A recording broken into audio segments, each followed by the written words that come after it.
António Marujo, estas coisas não são fáceis. Não, Manuel Vilas Boas, é para a Ânimo que vamos falar. Manuel Vilas Boas e António Marujo. Ok. É assim, há um papel, isto pode ser um clichê, os média, há lugar para trabalhar a dimensão do transcendente, ou isso é um lugar comum e, portanto, é algo que nos passa ao lado. Os média têm algum papel nesta dimensão da valorização da palavra, do transcendente, não sei, Manuel? Eu acho que deviam ter ainda mais, têm algum papel e alguns dedicam algum espaço, até com alguma elegância, com alguma cortesia, porque com essa questão que é sempre difícil de tratar na comunicação social, acho que haveria de haver mais, com uma dimensão mais alargada, a vários tons que são os diferentes destas áreas.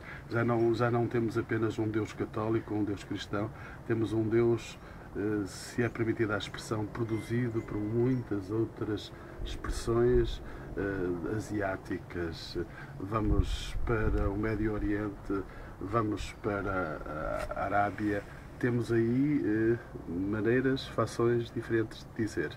E estes deuses não podem entrar em confusão, porque não temos aí uma guerra armada desde há muito tempo e não teria grande sentido se Deus, que vamos dizendo por aqui com o coração nas mãos, que Deus é amor, porque é que havíamos de armar uma guerra com as religiões? António.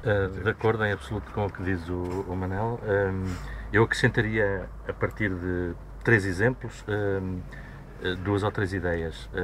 Hoje mesmo começa em Roma um sínodo de bispos sobre as igrejas do Médio Oriente, que é uma realidade muito mais plural do que o catolicismo europeu, europeu ocidental, muito mais plural desde logo na sua estrutura, por exemplo, na possibilidade de haver padres casados, de haver homens casados que são padres. Depois, mesmo dentro do catolicismo, isto que o Manel dizia sobre a possibilidade de ter ainda mais espaço, mais atenção ao religioso, se olharmos para aquilo que se passa dos média na relação com o catolicismo, poderíamos ter uma outra vertente que nem sempre está presente, ou seja, os média dão muito mais atenção quando o Papa diz pela enésima vez que é contra o aborto do que quando o Papa fala de questões como o comércio de armas, como a pobreza em África, como os direitos humanos em África. O que se passou na viagem a Angola há um ano e tal, um ano e meio, foi exemplar, porque os média passaram o tempo a falar da frase sobre o preservativo e esqueceram todos os discursos do Papa sobre os direitos humanos em Angola e em África, que eram fundamentais, até tendo em conta o que se passa naquele continente e naquele país em concreto. E, por exemplo, em relação ao Islão, é muito mais fácil vermos os média pegar o que se passou no 11 de setembro é exemplar. Vimos durante dias a fio repetidas aquelas imagens dos 20 ou 30 palestinianos aos pulos, todos contentes com os atentados do 11 de setembro. Não vimos as sucessivas declarações, manifestações e manifestações de opinião de palestinianos, árabes e muçulmanos que condenavam em absoluto o que se tinha passado em Nova Iorque nesse mesmo dia. Uma última questão rápida para os dois. Estamos a ver a falência do atual sistema político, estamos a falar da nossa realidade portuguesa. A política está a passar ao lado destas questões ou qual é o clique para que os nossos políticos percebam que, de facto, perante a atual falência, há outra dimensão que é preciso incorporar na política? Qual é o clique? Eu penso que os políticos portugueses passam por um generalizado afogamento. Já não há respiração para as pessoas poderem dizerem da sua própria tragédia pessoal, da sua própria dificuldade em respirar num meio tão coarctado sob o ponto de vista financeiro e económico. A comunicação social fala politiquês, fala incessantemente da política caseira, da política baixa, da política de compromissos às escuras.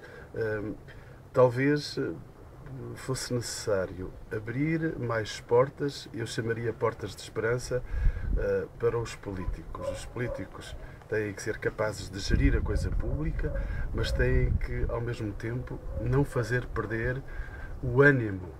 E acho que a palavra está rigorosamente certa neste momento e neste lugar. O povo não pode perder o ânimo diante das dificuldades que, porventura, a incompetência política fez gerar nos nossos dias. Começámos a falar de clichês, poderíamos acrescentar outro, se é que são clichês, porque a política não serve para nada se não servir as pessoas. E o que me angustia neste momento em Portugal, não só em Portugal, mas falando do caso português, é que, o Manel também já aflorou isso, a política fechou-se num círculo de onde já não sai. Quer dizer, a política existe para ela mesma, os políticos existem para se falarem uns com os outros, a vida em redor deles já não interessa. Eu acho que 90% dos nossos políticos não conhecem absolutamente nada ou muito pouco da realidade da vida das pessoas. Ou só conhecem os ciclos eleitorais. Exatamente, nos ciclos eleitorais, e às vezes de uma forma muito superficial. E de facto eu acho que tem que se voltar a essa noção nobre da política, que é o serviço das pessoas, o serviço da comunidade, porque de outra maneira andamos aqui todos entretidos, inclusive a comunicação social, porque de facto hoje muitas vezes a política é feita de declarações sobre declarações sobre declarações, quando de facto a vida das pessoas passa à margem disso. Quer dizer, discutimos coisas perfeitamente acessórias para aquilo que é o cotidiano.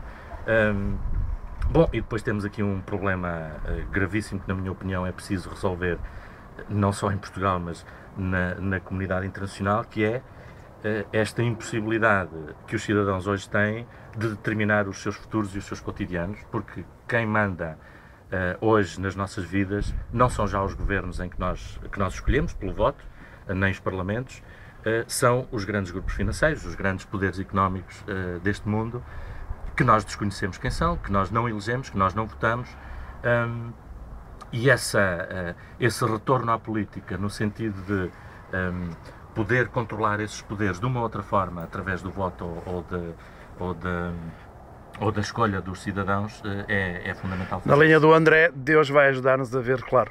Exatamente, esperemos que sim. Bom trabalho. Obrigado. Agora podem continuar isto é sem produção, Manuel e António, a caminho dos seus trabalhos. Estava a ouvir alguma forma.